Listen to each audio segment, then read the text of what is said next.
Hi, I'm ARCTIC-2050, and I invite you to join us in this insightful journey into the next 30 years of the Arctic. Let's discuss together what are the possible futures of the region.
Good morning, ladies and gentlemen, and welcome to the Arctic 2050, the Mapping the Future of the Arctic Roundtable. This is a side event of the High North Dialogue 2021. And this roundtable is a collaborative effort of the Nord University Business School and Moscow School of Management, Skolkovo, with support of EY. My name is Alexei Kalinin, and I am honored to run this session for you today. As we all know, the Arctic development has significantly intensified in the recent years, but it's not only about the pace of development, but also it's about its complexity and interdependency. Obviously, there are so many factors such as environmental or social or political and business. And our roundtable aims at identification how business can grow in the Arctic without damaging its environment, how cities in the Arctic can grow and attract more talent, and what policies must be put in place to ensure the sustainable development of the Arctic. Our two schools, Nord University Business School and Skolkovo Business School, with great support from EY, we have conducted a research in cooperation with many experts from business, academia, NGOs, and public sectors to come up with 4 narratives for the future of the Arctic until 2050. If you didn't have a chance to read the report, I invite you to download it using this QR code, or simply go to ARCTIC-2050.info.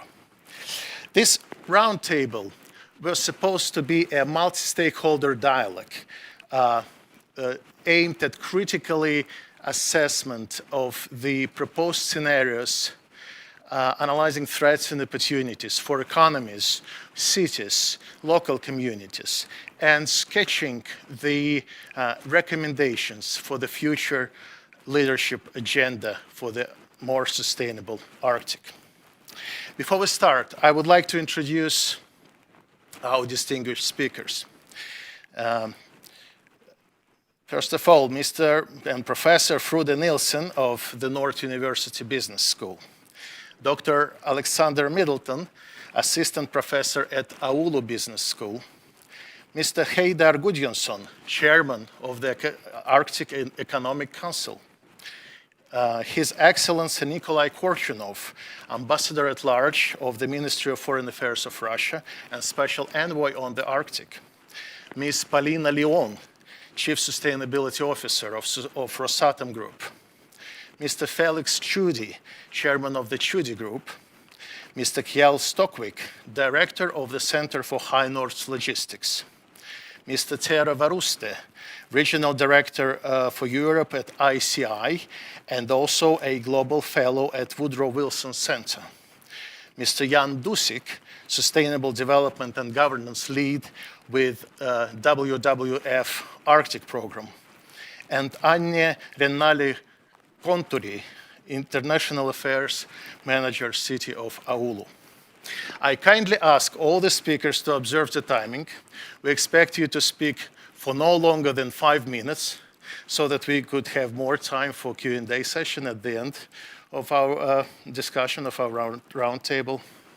And one last thing for our participants.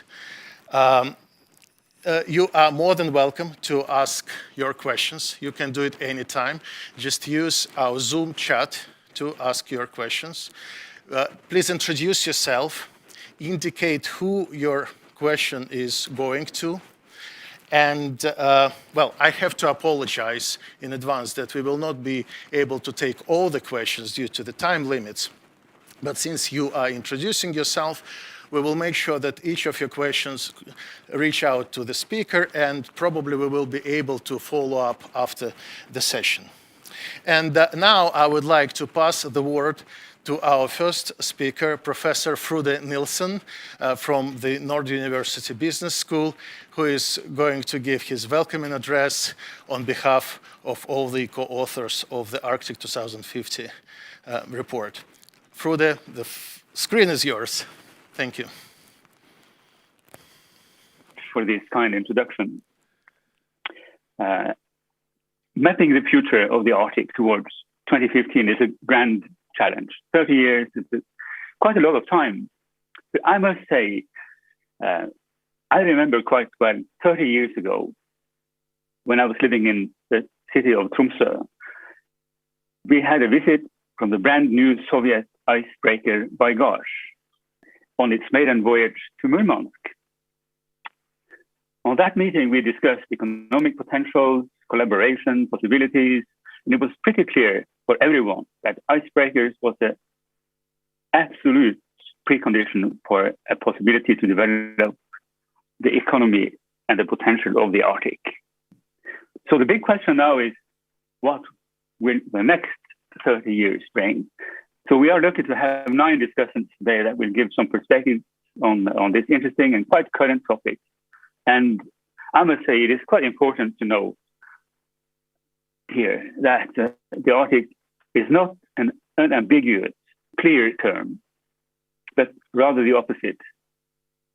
First, the discussion of the Arctic should perhaps be divided in at least 2 geographical areas. We have the North American area, and then we have the European and Russian Arctic, which are very different in many, many ways. So the main principal difference between these 2 regions is the accessibility for human activity. While the North American Arctic, by and large, is covered with ice and snow, the European and Russian Arctic is increasingly ice-free, rather bigger parts of the year. A second principal difference between the 2 regions is that the European Russian Arctic holds vast natural resources, some renewable resources and some non-renewable resources, all which are increasingly more accessible. New technology combined with the daunting effect of the global warming has brought about totally new perspectives on the prospects for the European and Russian Arctic. So the situation that characterizes the future not only makes the region more accessible, but it also opens up for exploitation of natural resources that has been very difficult to develop earlier. Fish and other seafood products will increasingly spawn and prosper in the Arctic Sea area as the temperature increases. Aquaculture and development of the vast sea resources represents a huge challenge, but also a fantastic opportunity. Correspondingly, warmer sea areas will increasingly struggle with reproduction of important seafood species in other parts of the globe. This means that there will be possibly a displacement or a shift in the global food production ability. These shifts tend, like all shifts, major shifts, tend to be followed by tension among the actors involved. And this represents a quite interesting area as well that I hope can be touched upon during the discussion. So as the sea ice withdraws, the Arctic becomes far more accessible on a year-round basis. Transportation at sea will also thrive on this new situation. And one possible outcome is that the Northern Sea Route change its role from mainly being a regional transportation service within the Russia North to a major competitor to alternative transcontinental transportation routes between the Far East and Europe. A common denominator for this economic and social change is the notion of the blue economy. Basically, the blue economy can be defined by three key elements. It is, first of all, the harvesting and trade of marine living resources. The second is the extraction and the use of marine non-living resources. And the third is the commerce and trade on, in, and around the oceans, all within a sustainable way. Some important drivers here is the expected population growth on a global basis with around 30%, which is quite immense. This means an increase from 7.6 billion people to 9.8, almost 10 billion people on the globe. Significantly more food is needed. There will be significantly higher energy needs, and climate change challenges will inevitably alter the big game and adaptability. Most of the inhabitants on the globe will not live and settle in the Arctic, but probably, not to say most likely, they will have to rely on supplies and services from the European and Russian Arctic.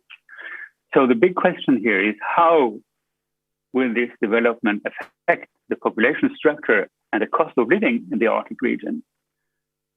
How will the cost of doing business in the territory develop, considering the new potential and transportation infrastructure? And how will the development affect the former vast distances of the communities within the territory? Not only geographical distances, but also cultural distances and other issues. So the main reason for its persistent and growing topicality is related to the strategic position that has increased significantly over the past decades due to all these issues that I have just mentioned. Yet, another perspective derived hereof is the environmental concern and the concern for the current inhabitants. One of the key issues is the tug of war between the preservation of the Arctic as a nature reserve for those living further away from the Arctic, and those who see economic and social potential in developing the region. A critical matter here is the institutional framework that will govern the economic, social, and other kind of activities at the one hand, and the incentives at the other side. These are some of the key issues that has been the basis for the development of the scenario at hand, mapping the future Arctic towards 2050. Today, we are looking forward to hearing insightful and forward-looking thoughts, judgments, and suggestions for the future perspectives of the next 30 years. So thank you very much for your attention. Thank you very much, Frode. And that was very inspirational. Thank you very much for such a comprehensive overview of all the possible factors that really affect the future of the Arctic. And I especially liked your notion of the blue economy, because I believe that most of the people in this virtual room would agree with you that the Arctic economy is all about the ocean economy, or blue economy, how it is called. And we will definitely be talking about it further on today. And now I would like to invite Dr. Middleton, who co-authored the report about the future scenarios, Arctic 2050, and she will give us an overview of those narratives and give so that we could be on the same page when we're going to be discussing it further down our discussion on this roundtable. Alexandra, please, the floor is yours. Thank you very much. Welcome everyone to our side event, and let me introduce you the summary of our report, Arctic 2050, Mapping the Future of the Arctic, which was developed in collaboration between Nord University and Skolkovo Moscow School of Management. This report is aimed at inspiring, guiding and supporting policymakers, businesses and NGO leaders, especially those in the Arctic states, in their search for sustainable future agenda of the Arctic. The Arctic region is undergoing serious transformations, such as disruptive challenges of climate change and shifting geopolitics. Scenarios provide some road markings for the future, and they are meant to help the leaders of today and tomorrow to navigate towards more sustainable Arctic. So let me walk you through this scenario methodology first. This included scoping, framing, building, and using scenarios for fostering dialogue and strategic thinking. When we think about 2050, it's probably the most difficult time horizon to think about, because it's between now and then, really far away future. We identified critical uncertainties in the Arctic and then chose the ones with the highest impact. This included the pace of climate change, with such factors as rising sea levels, melting ice and permafrost, infrastructure degradation, transformation of natural environment, and physical accessibility of resources and routes. We looked at economic development that are studied through intensifying race for the Arctic resources and pace of economic diversification and availability of freight traffic activities. We also looked at social development, such as demographic dynamics, changing labor migration patterns, indigenous peoples' urbanization, and increasing social disparities, also called Arctic paradox, whereby people of the Arctic don't reap the benefits of economic development taking place in the Arctic. We looked at quality of the institutional environment that included environmental policies and regulations, and public acceptance of doing business in the Arctic. Few things that we also investigated is the pace of technology development and innovation, and also dynamics of geopolitics and international consensus. So in this slide, you can see that we combined desktop research with series of in-depth interviews. Altogether, we interviewed 22 NGOs, academia leaders, policymakers, and Arctic business community. So we mapped the key stakeholders that are driving the regional development today to better understand how they will change in different scenarios outcomes. So let's go to the next slide. Yes, okay. So now let's look at our 4 scenarios that we developed. They are inspired by key historical epochs. We evaluate how each scenario performs on social, environmental, and economic axis. In the first scenario, Dark Ages, the Arctic becomes depopulated and devastated industrial site. for ruthless exploration of fossil resources. Environmental regulations are very weak. Natural habitat and the livelihoods of indigenous people deteriorate, and climate crisis takes its toll. As a result,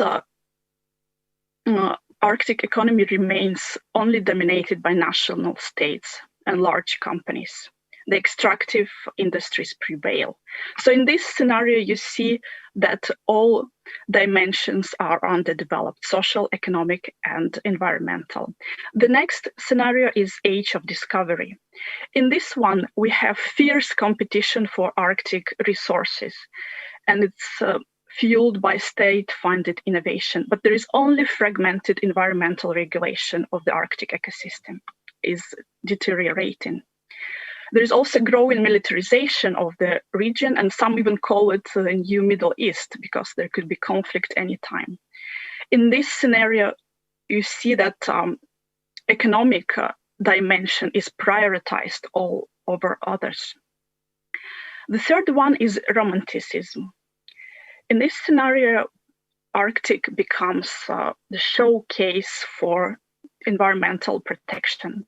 We have very stringent regulations and institutional settings. There's no extractive and mining industries. There's only sustainable energy and sustainable transport and tourism in the Arctic in this scenario.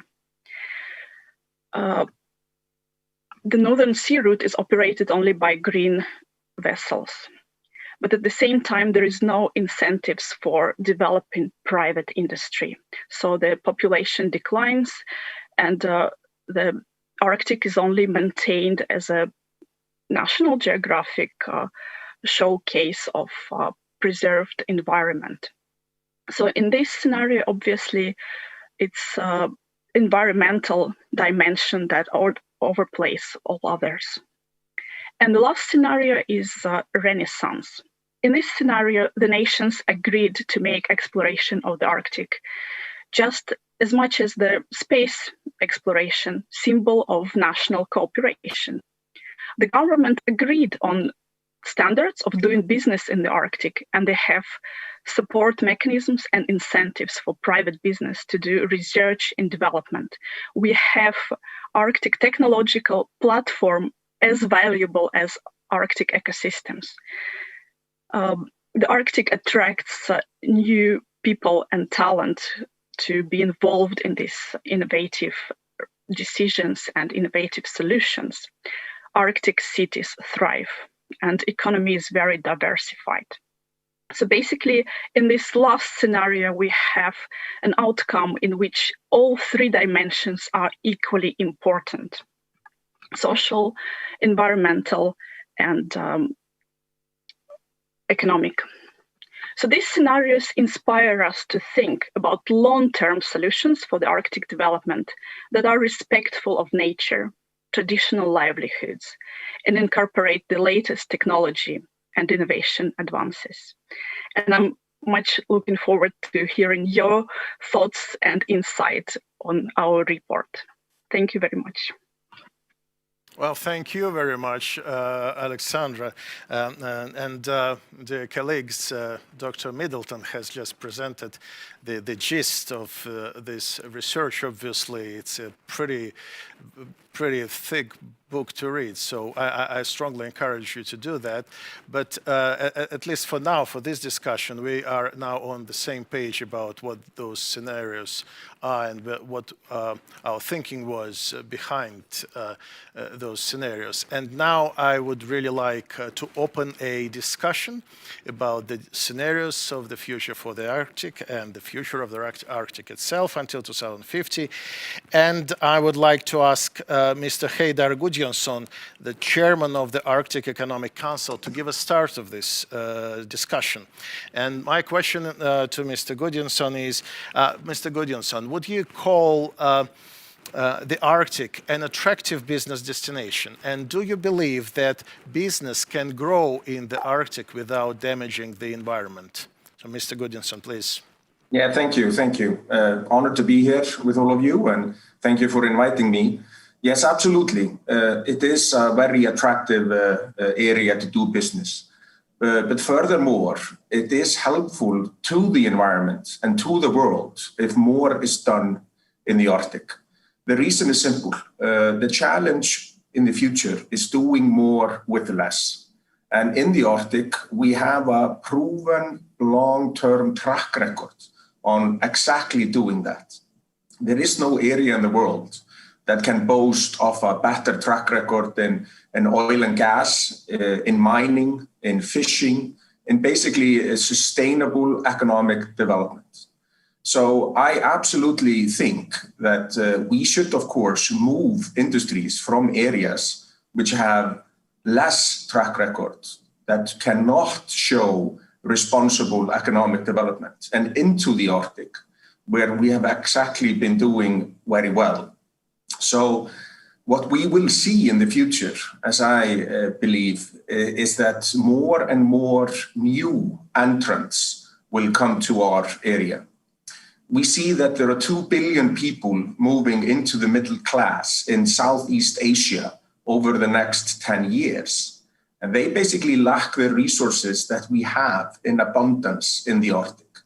So if we look towards Southeast Asia, they're experts in building infrastructure. We saw Japan being the experts in the 90s, and then South Korea, and now China. And it doesn't come as a surprise that they are moving more and more activities to the Arctic. So to make sure that they behave as responsibly as we have done in the past, the Arctic Economic Council is championing the Arctic Investment Protocol, where we have basically 6 simple protocols, guidelines, that if you follow these guidelines, you will do business in the Arctic way, so to speak. You will do business in a responsible manner. So I'm very optimistic about the future of the Arctic. We have the resources, we have the track record, we have the opportunities, and we will see more interest coming our way. Wow, thank you very much. Thank you very much, Mr. Gudjonsson. That was really inspiring, because what you are saying is that Arctic is very open to new entrants, to new businesses, but just as long as they comply with certain regulations, certain norms and standards that are essential for doing business in the Arctic sustainably. And I think that it's very fair, and maybe it's not only the Arctic specifics, perhaps in many other countries, people, when they invite new businesses to come and new investment to come, they want them to obey the certain rules and work up to the certain standards. And with this, I would like to pass the word to the business, actually, and I would like to invite Ms. Polina Leon from the Rosatom Group to share her thoughts about doing business in the Arctic. Because, well, actually, Rosatom is pretty famous globally as a nuclear power plant constructing company that builds nuclear power plants all around the world, not only in Russia, but also in Europe and Asia. But perhaps not everyone is also aware that Rosatom operates the largest, if not the only, nuclear icebreaker fleet. And since recently, Rosatom has moved even further and became an infrastructure developer for the Northern Sea Route. So it's pretty big development that's happening in the company, and there are interesting prospects. So we would definitely like to hear from Rosatom and from Polina here today with us.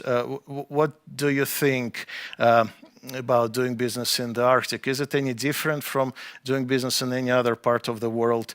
And how you can guarantee that you do no harm to the environment and local communities and this fragile ecosystem?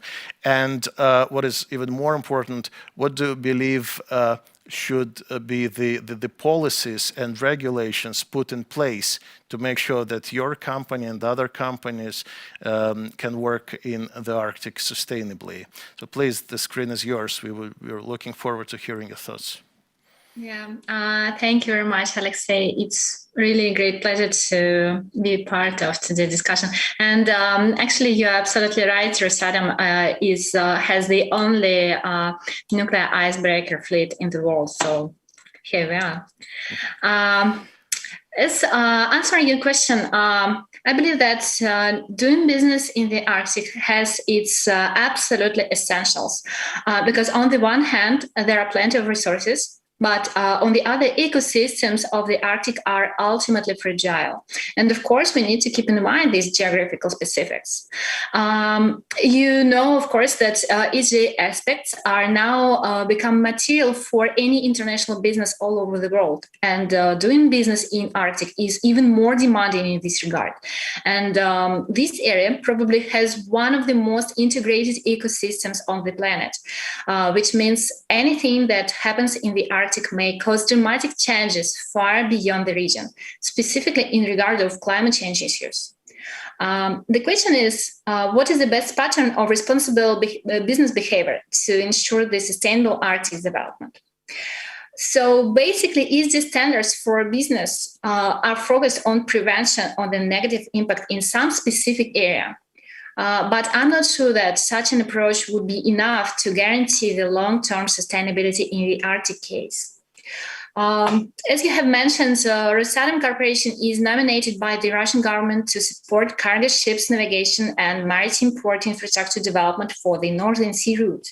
And we believe we have to perform this activity in a way of sustainability leadership.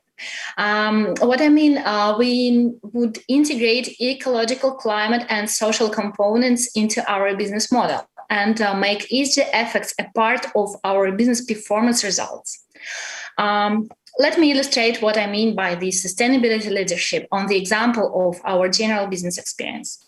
As you have said, that our key products is nuclear power plants construction and clean energy supply.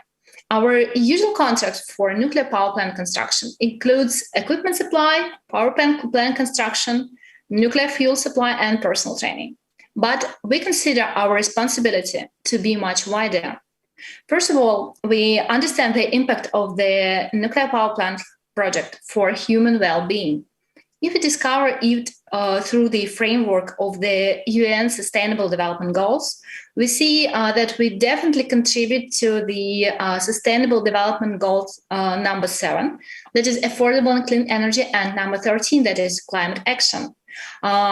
You see that common to units, nuclear power plant secures electricity supply for about 2 million of households.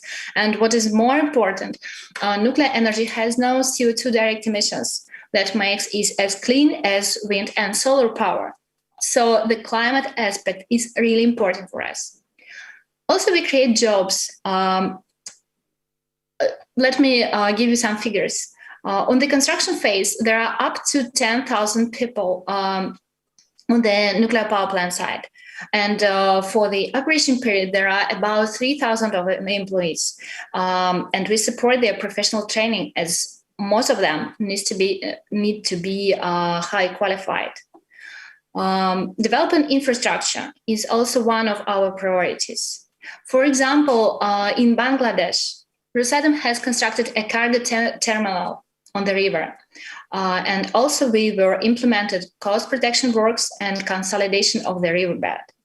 In Hungary, that we have another project, Rosatom is involved in reconstruction of railway road and in building bridge over the Danube River. In regard of environmental impact assessment, we have our mandatory responsibility to perform regular ecological monitoring and reporting and prevent any potential ecosystem damage. Together with this, Rosatom cares about local environment and biodiversity in details. Another example, when preparing the Hungary site, we have relocated 118 animals to secure them with appropriate wild nature conditions.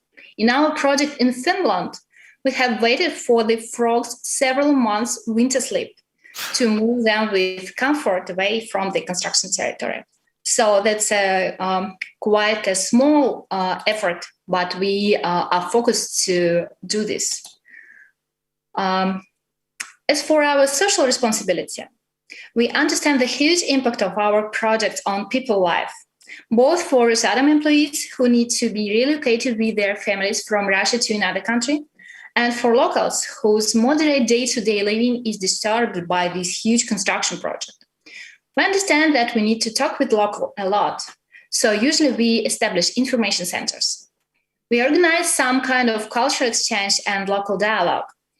So we make Russian local cuisine days. We support joint summer campuses for Russian and local children on the scientific matters, and many other activities for a better understanding of local needs. All these, I would say, ESG leadership principles are explicitly determined in the Rosatom sustainability policy. And we are not only striving to follow these principles by ourselves, but would kindly ask our suppliers and subcontractors to join us. For example, for the Egypt project, we have elaborated a suppliers code to encourage the responsibility leadership throughout the supply chain. And of course, we are committed to engage all this sustainability mindset to the Rosatom performance in the Arctic. We understand very well that when performing large-scale infrastructure projects, we become an impact corporation, and we want to ensure our impact is positive.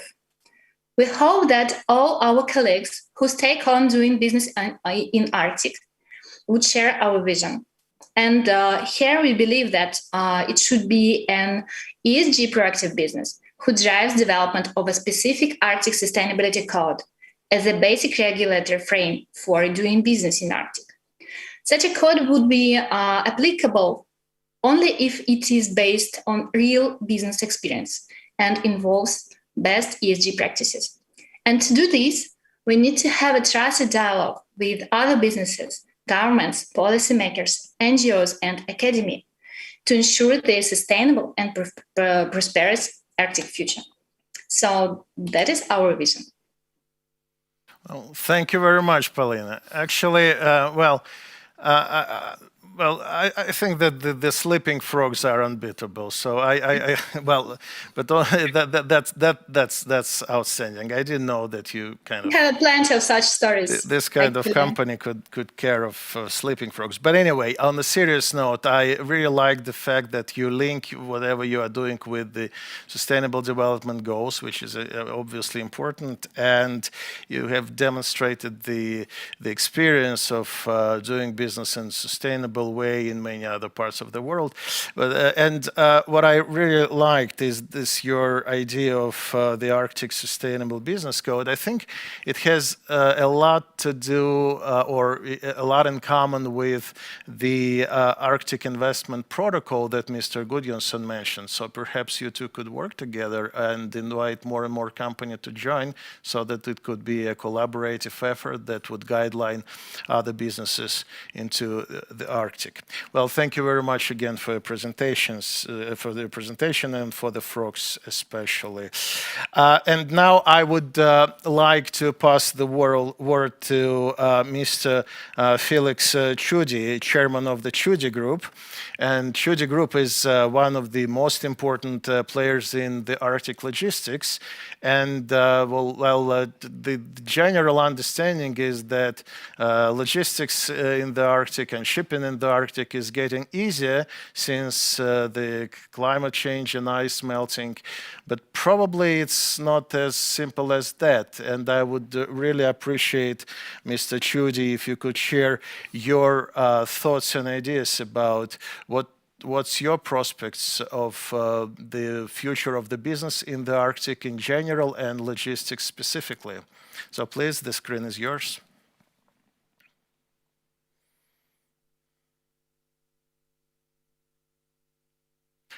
Mr. Chudi, you're on mute, I'm afraid. Okay, I hope you can hear me now. Yes, we can hear you. Good. Okay, things are not as easy as they look, or they might not even look that easy. So, but anyway, I'll give it a go. As we all know, the ever-given accident in the Suez Canal has brought attention to the Northern Sea route as an alternative transit route between the world's main oceans and markets.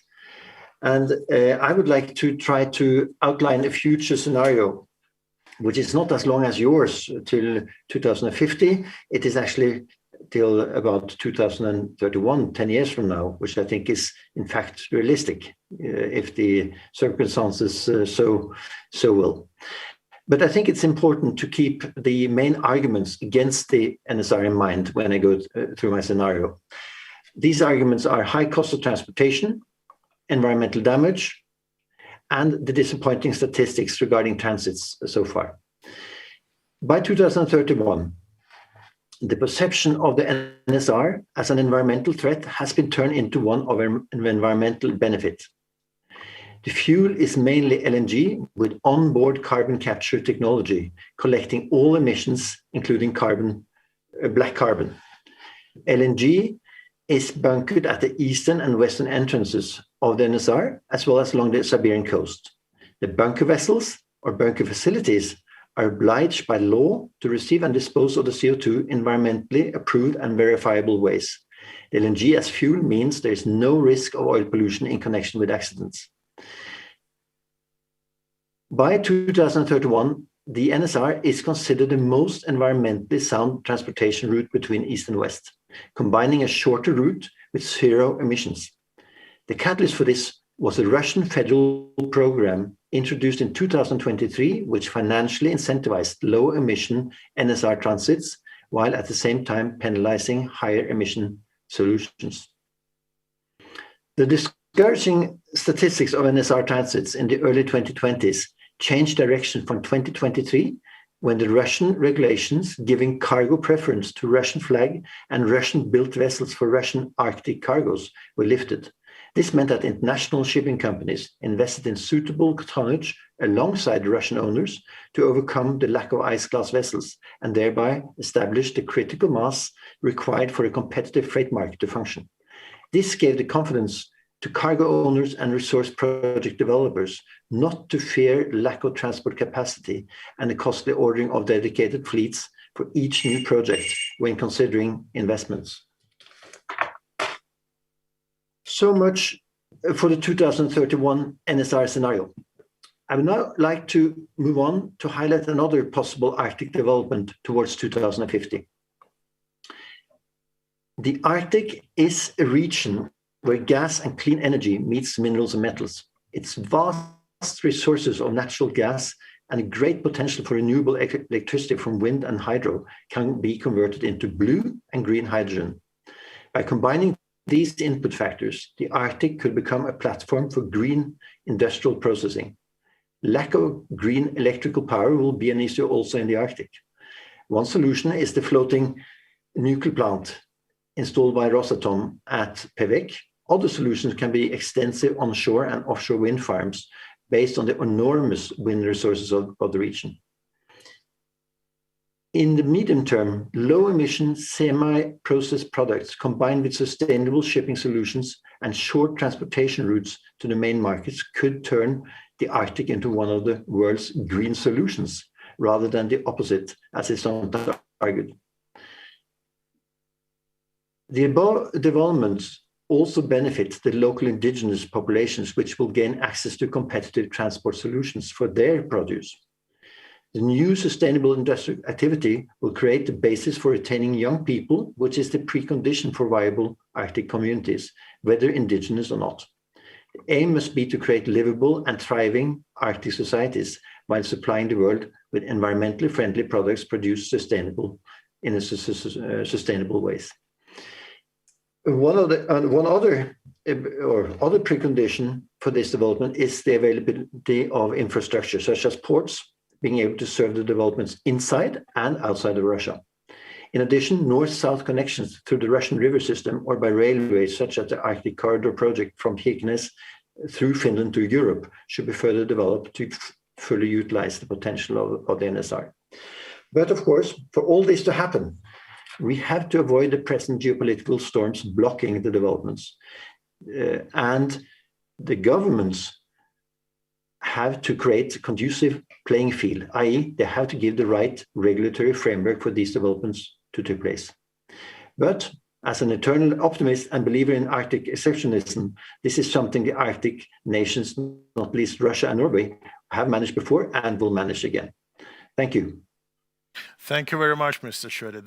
I really liked your shorter term scenario, and because of its pragmatism and realism, actually. And I fully agree with you, and I hope many people in this virtual room also agree with you that the alternative fuels and the development of a new ice class fleet will help to improve and increase the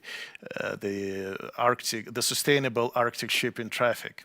And but obviously the point you've touched at the end of your presentation about the geopolitical context is very important. And I also hope that we can overcome all the current issues and build better Arctic for all. But just one comment, and I think that is important in this picture, is there is a window of opportunity now, and that's why I'm talking about the 10-year scenario, because now there is a very, very small, I would say, legacy fleet built especially for the Northern Sea route, which means that there is an opening for building the right vessels and ordering the right vessels now and for the next few years, or because the moment you have a fleet which has been built and which are not built to these low emission standards, then it is much more costly to introduce the regulations which are requiring very low emissions. So it's really a window of opportunity for the next 5 to 10 years. Yes, absolutely. I fully agree with you. And on the geopolitical stance that you raised, I hope we will have His Excellency Nikolai Korshunov joining us later in the session today, and he will probably be able to shed some lights on the Russia's chairmanship in the Arctic Council and what Russia wants to achieve during this chairmanship. But for now, I would like to stick on this logistics and shipping perspective, and I would like to invite Mr. Kjell Stokvik, Director of the Center for High North Logistics, to share his views on what are the major challenges in the Arctic logistics for the next years, and perhaps you could refer to this 10-year scenario that Mr. Tschudi has just presented. So, Mr. Stokvik, the screen is yours, please.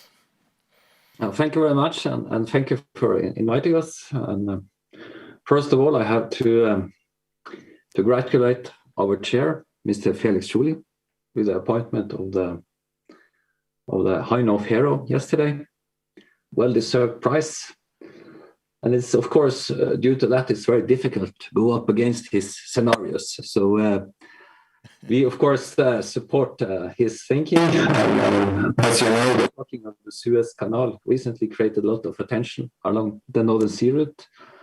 And that's some scenarios you can look into in the future. What will happen if you have such incidents like that? What type of attention will that create? And we saw just after that, we got a lot of calls from businesses who was looking at the opportunity of going around the Northern Sea route. And I'm pretty sure my colleagues at Rosatom got the same. You mentioned some scenarios we expect an increase, of course, of that, but we also see that we need to create a good and better logistics system. So at our centers, that's been the main focus. And that's the reason why we were established. We need to make sure we have very efficient corridors, not only for transporting goods in and out, but also on the transit basis, as Felix mentioned. I will take another angle as well. Since we are at the business school and we are located in Kirkenes, we see very much that there is a demand from the business side for good stuff. So we have changed our focus also more to educate people. So access to education on the remote part is something we have been active in Kirkenes. You see there is more demand for that specialized education in our direction. And we also see there is a need to get people into more thinking of innovation and entrepreneurship, as we do have a focus on at the business school. And we also want to do that more in the Arctic context. So we are starting to develop courses in that together with indigenous youth. And we also started to do that with Russian partners. So we need to, in a way, like Felix mentioned, how can we give the indigenous population an access to this route, and how can we stimulate that entrepreneurship? How can we get these entrepreneurs out, the young entrepreneurs out? And we had some during the last 2-3 days at the IMF, seeing very good future thinkers and future business leaders have those interests and how we can engage them to go this direction. That's something we are very much into at the moment. Another thing that Felix mentioned was a bit about this operational risk, the risk of something that goes wrong. This is something also that we are very much concerned about. There is all the risk that takes place we need to mitigate here. There is an increase of more and more natural disasters we see coming in. So they very much increase the wildfires in the Arctic, large land, severe weather conditions. This is something that will impact the shipping, and we need to see how we can mitigate that by strengthening the preparedness systems, joint collaboration on the emergency response side. And we also saw in the pandemic that how vulnerable small societies, small municipalities are if something goes wrong. The same if you have a shipping accident. So the concern of demographics, keeping people there by giving education and keep people in the houses along the coast is so important for the future. We think, and we need to take part in that. This is the only way we can keep people out there. And connectivity, as Heida mentioned, is important. The new Arctic Connect cable is one good example of how we can to create that space. If you have access to the connectivity in the remote spaces of the Arctic, like in Sakharapoluk, we are doing some projects on that. So important.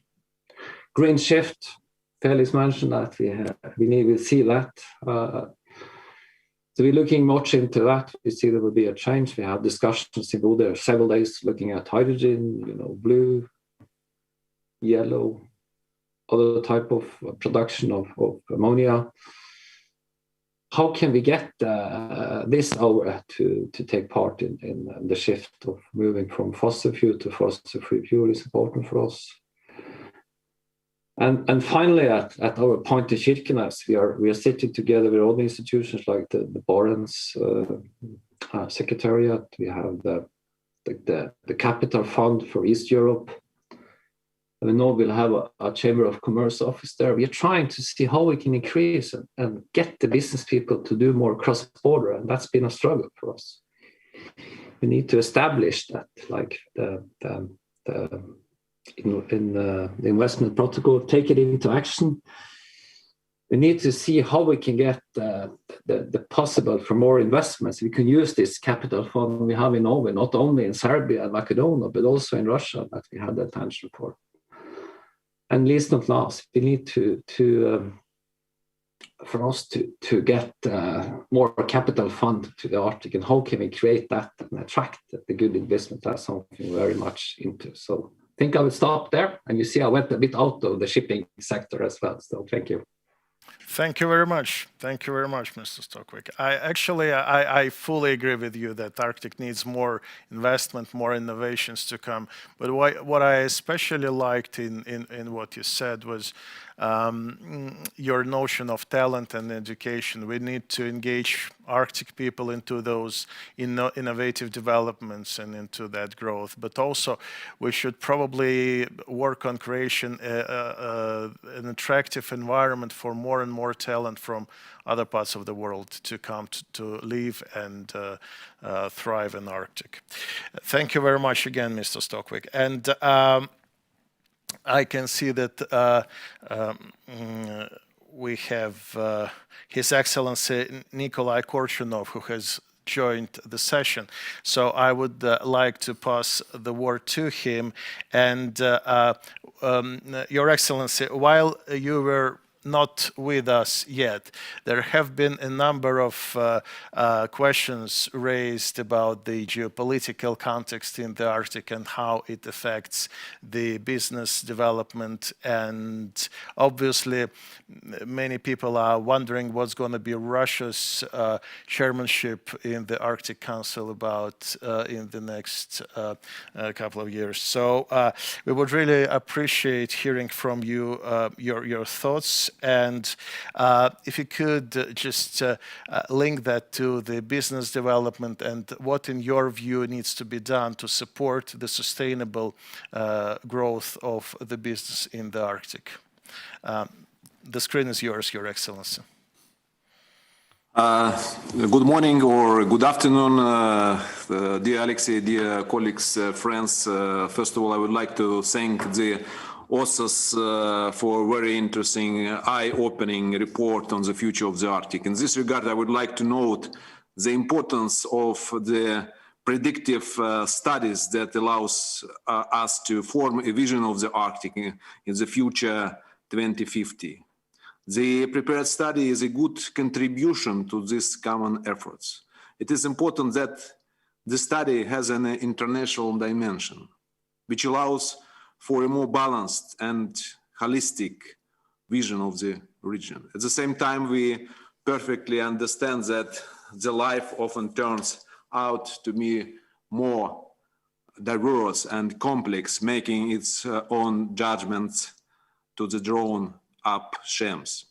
Bearing that in mind, one can't disregard a realization of a mixed scenario that would combine elements from the mentioned in the studies for scenarios. It's obvious that the existing complications and uncertainties do not allow predicting a future scenario with a high probability.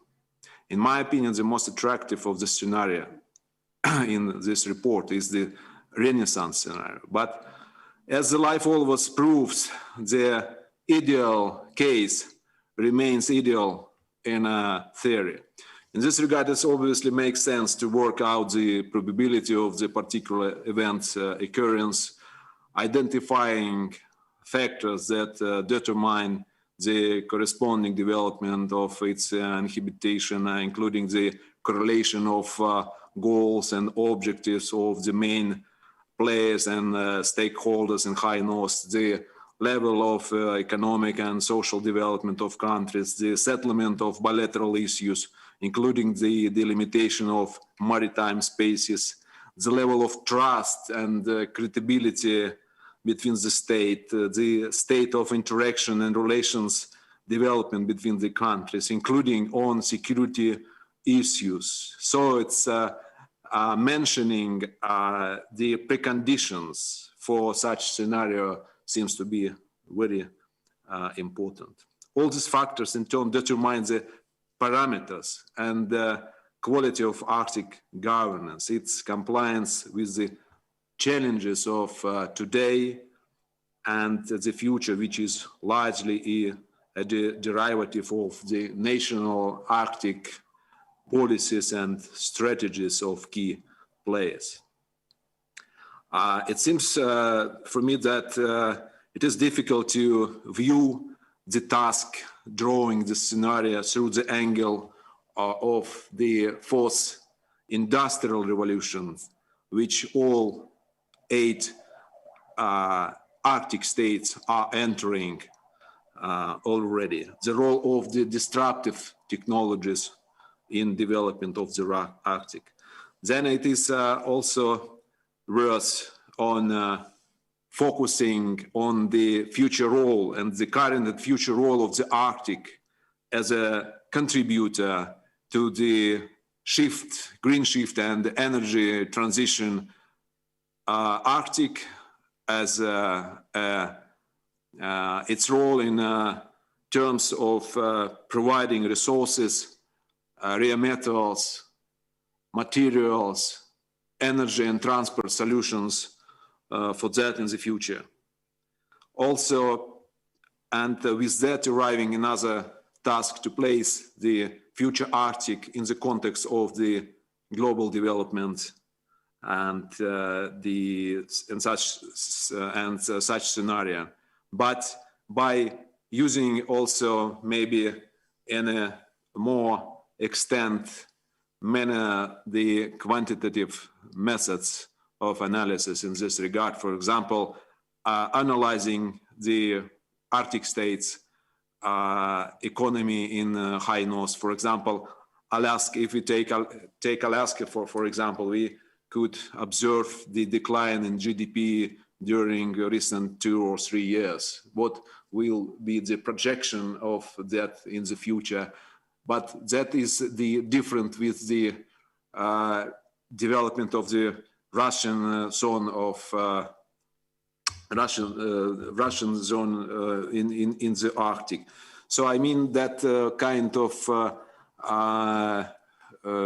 analysis could create a much more color and nuance pattern of the future of the Arctic. And with this, I would like to encourage you to not to stop, but to continue with this excellent start which was demonstrated by Skolkovo and the foreign partners from Norway, and which is also a part of the Arctic. And I would also like to recommend Skolkovo to establish the partnership with the Arctic, which to us is very important institution. As for the role of geopolitical factors, of course, Arctic is not existing in isolation. We could say more that Arctic is globalizing. Arctic becoming more and more important in terms of the geopolitical trends and development. That's why, of course, everything within the geopolitics could its influence on the Arctic. For example, when we see the difficulties and complex relations between the Arctic states or with Arctic states and in other countries, and attempt to project these differences even on the Arctic, with that arriving the difficulties for the Arctic cooperation in terms of atmosphere, in terms of the dialogue and so on. Of course, the role of inclusiveness in approaching and addressing Arctic development is important. We have the Arctic Council as a preeminent forum for intergovernmental cooperation, and that is mostly dealing with the issues of so-called soft security or soft powers. It is all to do with this environmental protection and other risks, and social and challenges. But the military situation is not within the Arctic states, and we are observing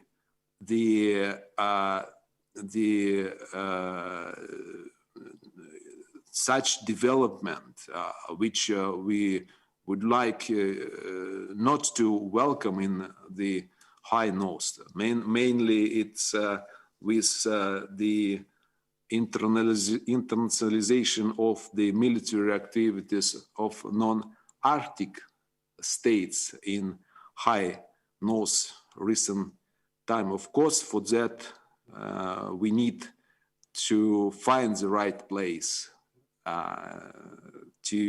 for the dialogue on that issues between the Arctic states. As for the forthcoming Russian chairmanship, we will make our focus on the sustainable development, environmentally, economically, and socially balanced. And of course, we will, in a responsible manner, to provide on the agenda all the issues we are agreed with the Arctic states before, and those are interests which are shared. And with that, we would like to place people of the Arctic on the first place of our on our program, to make the Arctic Council closer to the people, to gap the disconnect, if I could say like that existing, because the Arctic Council, that is the machinery, that is the format of the representative of the governments. It means that my role and the role of other senior Arctic officials, that is the derivative of the state function delegated to the Arctic Council, and to make Arctic Council meeting the needs of the Arctic inhabitants, including indigenous peoples. That is something we will promote during our forthcoming chairmanship. So I will maybe stay here, and we'll be ready to then intervene or answer any questions if there be any. Thank you, Alexei. Sure. Thank you very much, Your Excellency. And thank you very much for your very kind words about our report. And we are very pleased you have read it. And obviously, we will follow your recommendations not to stop on this, because actually this report was meant to be an invitation to the discussion. And so we are going to keep this discussion going, engaging more and more people to join this discussion and hear more and more perspectives and contributions. And yes, and it was very important, I'm sure, for everyone to hear the priorities of the Russian chairmanship in the next couple of years. But one thing I thought I would comment is that sometimes we overcomplicate things, and obviously Arctic is pretty complex phenomenon, so it's natural to think in a complex way about it and complicate things. But sometimes it's good to take a step back and probably think about something simple. And the thing that you mentioned, the trust, sounds like a very simple word, the trust between the parties. And probably that is the key for all the concordance we can build among the Arctic states and among all the stakeholders. And that's probably the key to the future of the Arctic, the sustainable future of the Arctic. So thank you very much for mentioning trust. And we will definitely think about the way how the trust between the partners can be built in such a complex and controversial environment. And one more thing, you mentioned Industry 4.0 and all those innovative technologies and shift towards a completely different economy. And with this, I would like to invite Mr. Tero Varuste, who is Regional Director of Nordics in ICI. And basically, ICI is the company that brings space technologies to take something much bigger than a bird's eye view on the whole planet, and not only the Arctic, but Arctic in particular. So I would like Mr. Varuste to tell us what do you actually see from up there, and how you can say whether Arctic is a playground for innovative high-tech companies like yours, and do you see more interest in your industry to the Arctic, or it's just you? So, Mr. Varuste, please, the screen is yours. Thank you very much for the kind invitation and for the introduction. You asked me what do we see? Well, obviously we see everything. Of course, our satellites can see through clouds and can see through darkness because of the cutting-edge technology. So, but let me first touch upon a bit on His Excellency's presentation and the discussion which has taken place just throughout the past couple of weeks. So, as we recall, Finland has traditionally been a country whereas many important decisions between the great powers of the world have been made. And as everybody recalls, in 1975 there was a historical event with the European Security Conference, and there will be the 50th anniversary of this conference in 2025.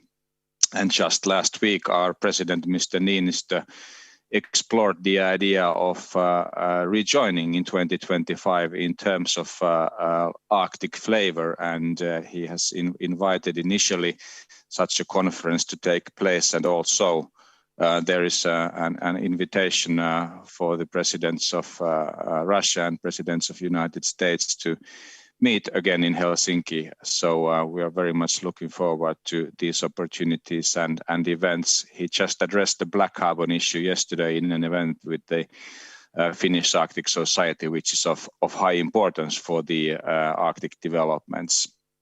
I will touch upon the opportunities of climate change, especially in the Arctic, what has happened and how the space solutions could help and advance those developments. So as we recall, just last year we had substantial heat waves all around the Arctic. The temperatures are 2 degrees higher compared to what they were 150 years ago, and in the Arctic areas even much more higher. We had 22 weather disasters in the United States. They killed close to 300 people over there. The cost for those was, and the tropical systems, was $40 billion. In Norway, we had 2 landslides in the Russian Arctic, in Siberia. We see new sinkholes taking place with great costs and changes for the whole society. So these are events which have taken place just very recently, and actually not directly related to the climate changes, the volcano eruption which is taking place in Iceland, and we have also looked into that very carefully with our satellite constellation and doing great collaboration with our colleagues in Iceland on that. So what's happening in space? Sputnik 1 was the first satellite in 1957. So it's close to 70 years ago when the first satellite was launched, and the mankind has launched more than 10,000 satellites since then. And about 6,000 of those are still existing, and around 1,000 of those are used for Earth observation. So it's quite a significant amount. But the recent developments have been remarkable because just within the past 2 years, more than 2,500 satellites have been launched, and there is more to come. And ICEYE has launched 10 satellites year to date, and the constellation can monitor around the world because we have a great frequency for the bypasses. 1 satellite goes around the globe in 96 minutes, and 10 satellites have been launched. And there is more to come. So this is like the new space approach where we have the new types of opportunities compared to like the old satellites, which are still working, but much more like a higher cost to use. And yet again, they don't provide that much of opportunities for the shots. Well, the government and military satellite constellations, of course, they create a separate sector. We are all aware that the US, the Russian Federation, and China are the most active ones on this. However, for instance, in Kiruna in Sweden, there is an expectation to be able to have the launch capability in 2022 for the Nordics. So there are developments in the Nordic countries here as well. So the synthetic aperture radar technology is special because it gives an opportunity to see through clouds, see through darkness, and that is something which is of high importance in the Arctic as well. We all recall that half of the year in the Arctic is very dark, so optical images cannot be used with a similar way. And we have conducted research in collaboration with the Finnish Meteorological Institute in order to see how the ice develops in the Arctic areas. And that's by the way, available through our website. So I encourage everybody to have a look into ICE website on this particular issue. It's a very, very interesting one. So that's like a practical solution of the satellite images for the Arctics. When we look into the opportunities of the satellite images in the Arctic, obviously the environmental issues, but also the infrastructural issues are of high importance.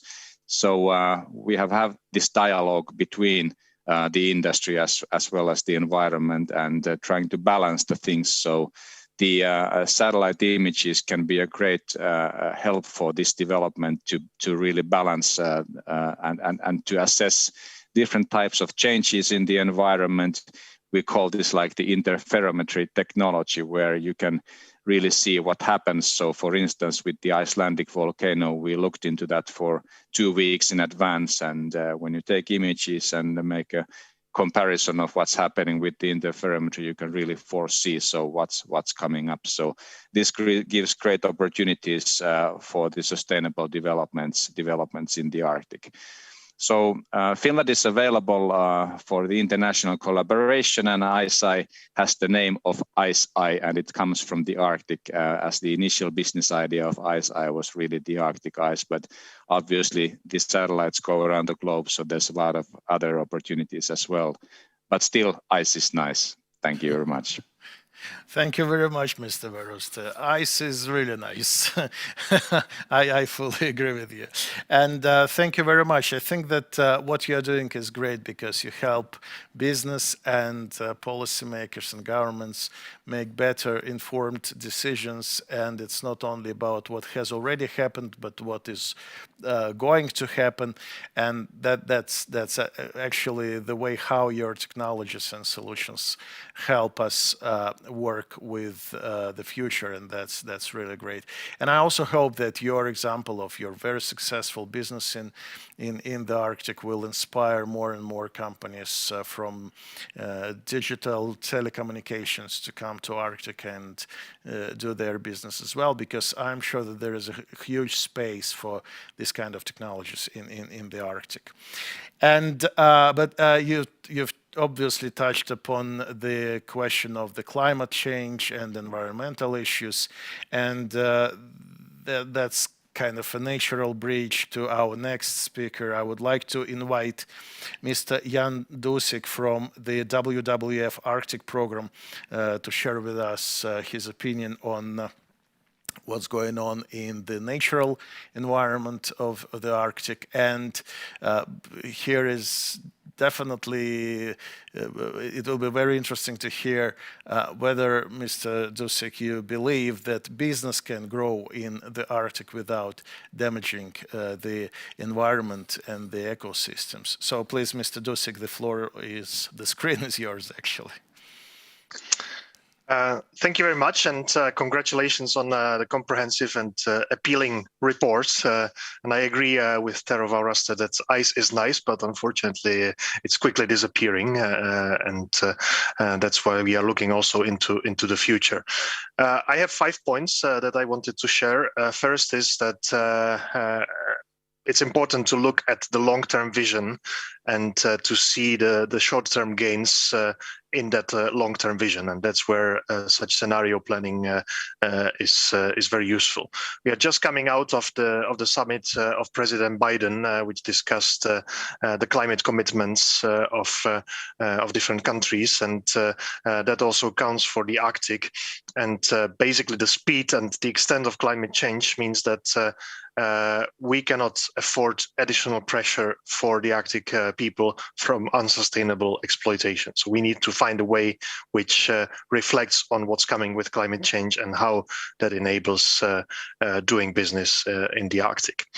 That brings me to the second point. Yes, clean economic development is possible and is important in the Arctic. We need to find a way how to find solutions to competing uses, such as between extraction of minerals and fishing industry, but many more. We need to clearly promote zero carbon solutions, to remove fossil fuel subsidies, and to focus on what can be the competitive advantage of the Arctic, the uniqueness and the advantage for the global markets as well. Applying environmental impact assessment and strategic environmental assessment to projects, looking at transboundary impacts, ensuring the participation from the stakeholders and the local residents is important, and including the resilience of the projects into the future, again linking with the climate change. A lot was mentioned about shipping. Of course, that requires global solutions in terms of shipbuilding and shipping fuels. Also, the ships operating in the Arctic are flying different flags, and that's where global solutions for clean Arctic shipping is needed, combined with innovation that comes from the shipping industry itself. Third point is about precaution. Of course, we need to set some boundaries. We see that the fisheries moratorium, which was agreed, is probably a wise approach, and we want to see it being implemented. Another question is whether we should need a similar approach to the mining in the seabed, which also contains risks, many of which we don't know. And we are also working in WWF on something called ARCNet, which should be defining priority areas for biodiversity and basically seeing what can be the coexistence with business operations.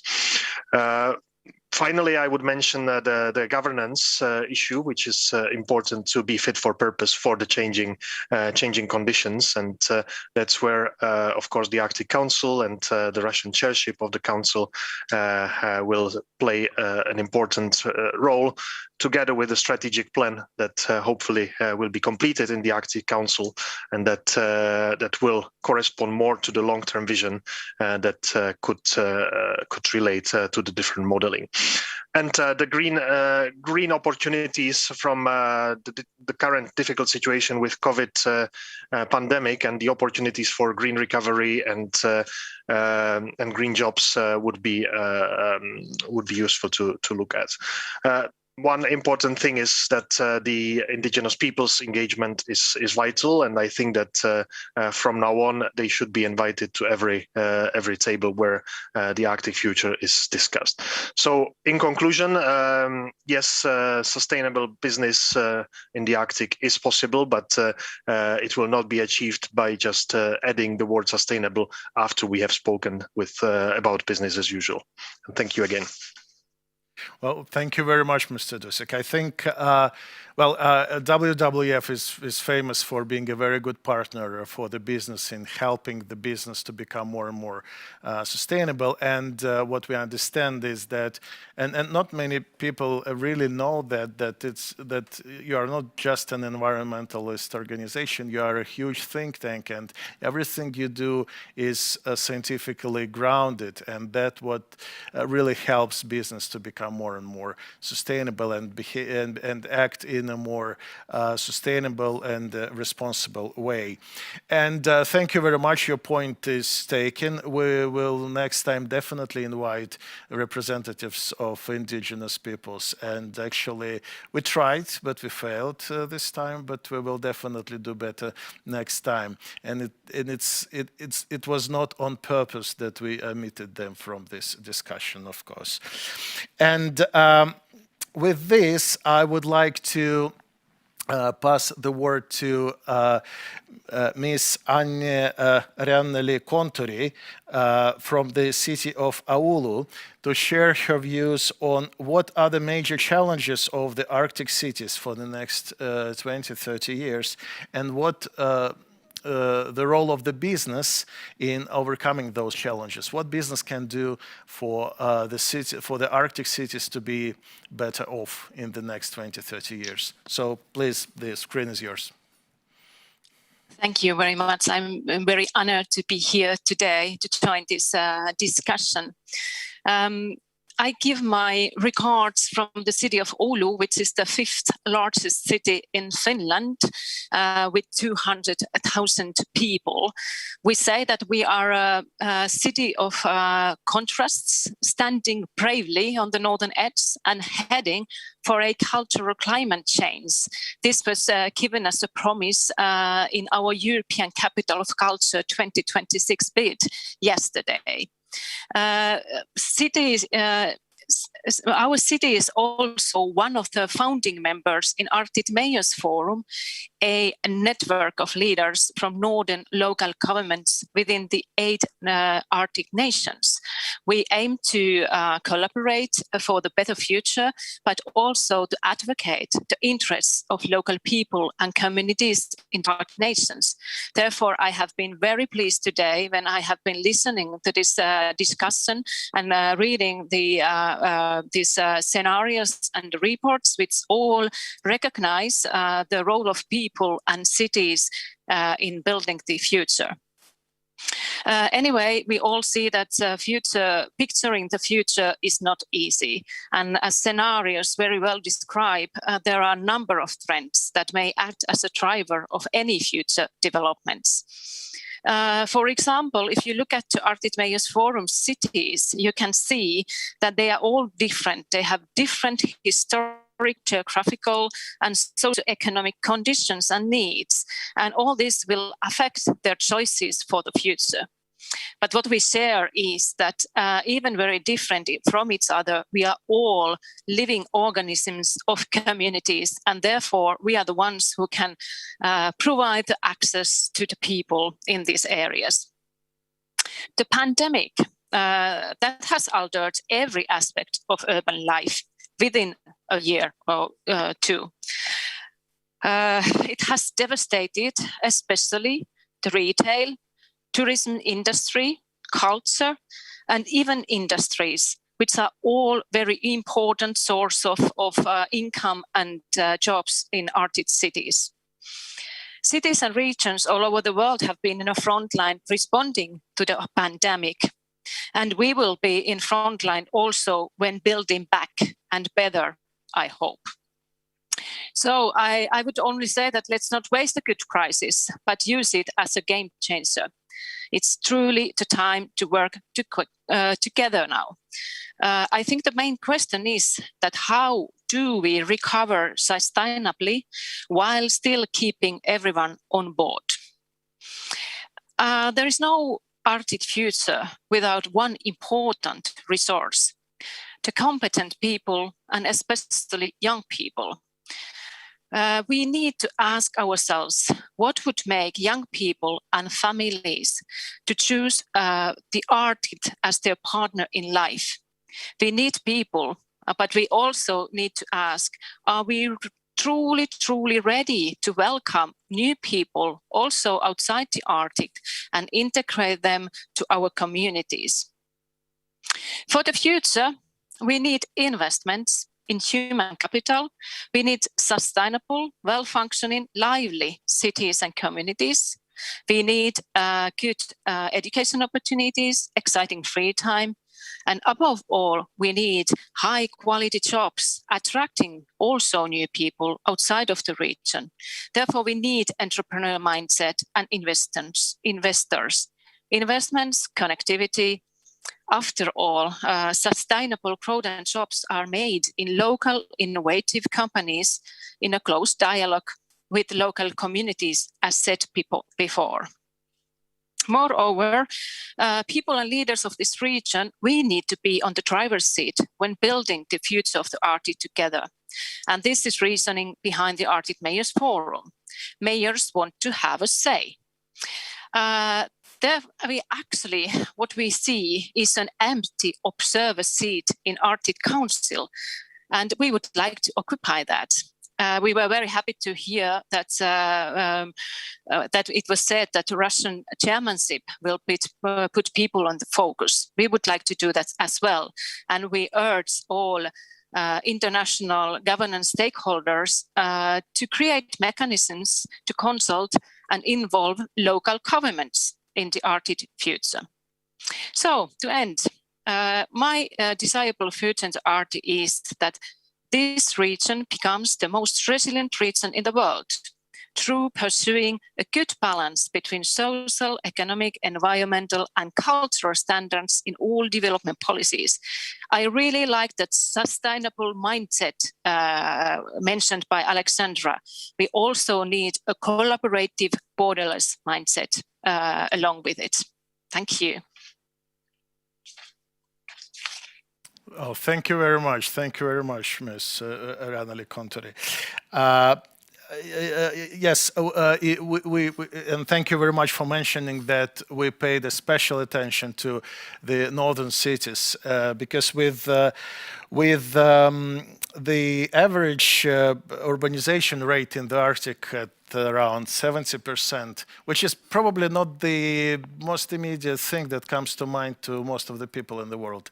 Sometimes they see Arctic as just a natural environment, but in fact it's pretty urbanized, and obviously the future of the Arctic is hugely dependent on the way how the city is going to be developing. And the experience of Oulu is very impressive and probably exemplary to more cities, to other cities to take after. And probably we will see more and more sustainable and livable and cities in the future who will be able to attract talent, more and more talent. And I believe that this is one of the most important things that the cities can do, attract more talent to the Arctic. Well, thank you very much. With this, we conclude the presentation part of our session, and from what I can see, there is a very intensive exchange of question and answers between the participants and the speakers, and I hope that all the questions have already been asked and answered. If not, please go ahead. You can still do it now.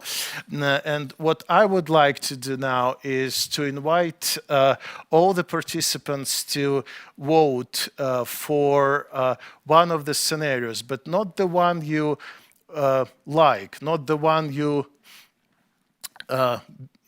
prefer to happen, not the one you kind of think is the best for the Arctic, but the one that you think is most likely to happen. So you can scan this QR code, and it will take you to the menti.com, where you can enter the code, and the code is 51363565. I hope we can see the code here as well. So there will be a quick. There's a very simple question, and please vote for just one scenario that you believe is most likely to happen. And I hear that we have a question for His Excellency Ambassador Korchunov. So can we please have him on our screen? And what is the question? Where's the question? Yes, here the question. Your Excellency, what is the Russian view on a new strategic partnership with Norway to work together for responsible and sustainable development of natural resources in the Arctic? Is there a possibility of a huge project like Stockman again? That's the question. Echo the comments of the Major of Oulu on the importance of the cities. It is obvious that we are observing urbanization trend in the Arctic. That's why we are supporting the multi-layered cooperation and networking, bringing together different stakeholders and players, also the municipalities, locals, Russia proposed in the future to come the cooperation with the Arctic Council, put region-to-region cooperation, which is not there. We think that it is important to focus us on the smart city development. That be something which encourage the youth to stay in the north. Concerning the question on the potential for the economic cooperation, first of all, I'd like to mention that I have an optimistic view on the future development in the Arctic, and especially of the Barents region, which we consider as a most powerful and most equipped. That is the engine of the Arctic cooperation, and in the Arctic and the Barents region, which bring together Norway and Russia, and of course we very positive looking at any economic cooperation on sustainable principles with Norway in the future, even a strategic partnership, and having in mind the knowledge and the competences of Norway in the exploring the Arctic resources in a sustainable way. So it's of course we are very supportive to that, and we even I could say more that we should see the way to moving in this direction through the multi-supporting measures. We should be focused and aimed at enhancing the competitiveness of the Barents region, because we see that now on a global scale, it is the competition of the competitions of the region, and how we will interact bilaterally, trilaterally, or within the Barents Council with all the stakeholders depends how this region will be in the future competitive. That is very, very important. And then we, last but not least thing I would like to say is that, of course, Arctic is the badly hit by the climate change region. That is a matter of fact. But we think that Arctic, and we regard Arctic as an enabler in terms of providing the green shift and the energy transition. And in this regard, the Arctic role will be increased. Thank you so much. Thank you very much, Your Excellency. I really like the point about the competitiveness of the region, because, well, actually it's a business concept of competitiveness, but when you put the competitiveness of the region as a priority, then probably the differences between the parties should disappear for the greater good. And thank you very much again for everyone, and for your first of all the speakers. On behalf of the audience, I thank you very much again, and thank you very much for all the questions that have been asked and answered in the Zoom chat. And now I would like us to take a look what our survey tells us. Can we please see the results of our Menti survey on the screen here? Yes, here it comes. Okay, so we have 11% for, not 11%, it's 11 votes, I'm afraid. Yes, 11 votes for Age of Discovery, 7 votes for Renaissance, and 2 votes for Romanticism, and 0 votes for Dark Ages. So basically, most of the people believe in something between Age of Discovery and Renaissance. And I would appreciate if any of the speakers would like to comment on what this picture actually tells us. Anyone, please? Who would like to share a thought? Just a quick thought, 1 or 2 minutes. Yes, Your Excellency, please. Thank you so much. First of all, as I mentioned before, I not believe in any of the four scenario. I think that I believe in an emerging of scenario, something in between, and that is something what these polls showed us. But most important is that half of the people they are believing in a Renaissance scenario, and that is the optimist is very important. Age of discovery, that is also important. That will be the driving force. Of course, we will ask us whether that kind of polling is the representative in terms of those who are participated and whatever. But that giving us impetus, even Skolkovo and Norwegian institution to continue with their efforts on constructing the future futurological view of what is we are facing in the future. Thank you so much. Thank you very much, Your Excellency. And I saw Ms. Leon wanted to comment on this picture, so please, Polina, the screen is yours. Just a quick comment. That actually, I was the one who voted for the age of discovery.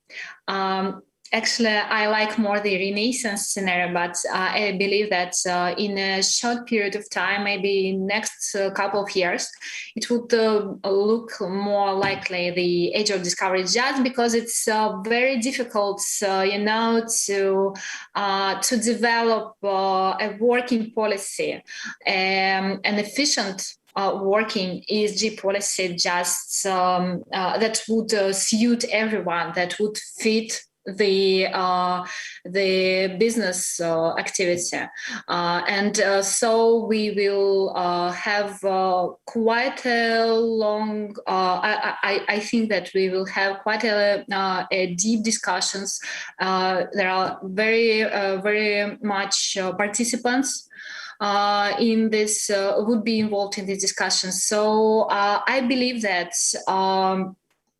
probably in 5 years we will shift to the Renaissance scenario, but we need to put our best efforts to discuss and to ensure this Arctic policy would be efficient for major stakeholders. So thank you very much. Thank you very much. And I see one last raised hand. Ms. Ranali Kontori, please, the voice of Oulu. Thank you. Of course, me as well, I would like to move towards this vision of a new Renaissance. However, I also believe that we need to go along the path of realism first. And SDGs was mentioned before by Rosatom, and I think that using the framework of sustainable development goals as a path to the development, we would actually find our ways closer to Renaissance. So in our city, we will try to localize those objectives to our strategy and implementation. Perfect. Thank you very much.